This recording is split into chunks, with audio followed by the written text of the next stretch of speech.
বরেণ্য চিত্রশিল্পী সাংস্কৃতিক ব্যক্তিত্ব মোস্তফা মনোয়ারকে শেষ শ্রদ্ধা জানানো হলো প্রিয় কর্মস্থল বিটিভিতে। বিটিভিতে আছেন সহকর্মী রবিউল ইসলাম রবি, সরাসরি যুক্ত হচ্ছে তার সঙ্গে। রবি, কি অবস্থা, পরবর্তী প্রক্রিয়া সম্পর্কে কিছু জানতে পেরেছেন কিনা একটু জানাবেন।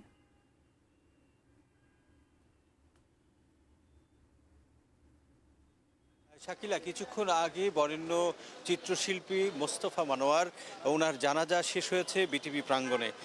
এই জানাজা অংশ নিতে তথ্য ও সাংস্কৃতিক মন্ত্রী জহিরুদ্দিন স্বপন উনি উপস্থিত হয়েছিলেন এবং উনি তার বিদেহী আত্মার মাগফিরাত কামনা করেছেন এবং সবার কাছে দোয়া চেয়েছেন।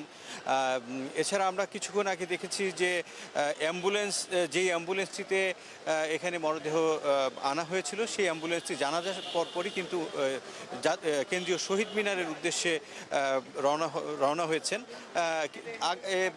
আজকে সকাল 10:30 থেকে 12:30 পর্যন্ত মরদেহ রাখা হবে কেন্দ্রীয় শহীদ মিনারে। তারপর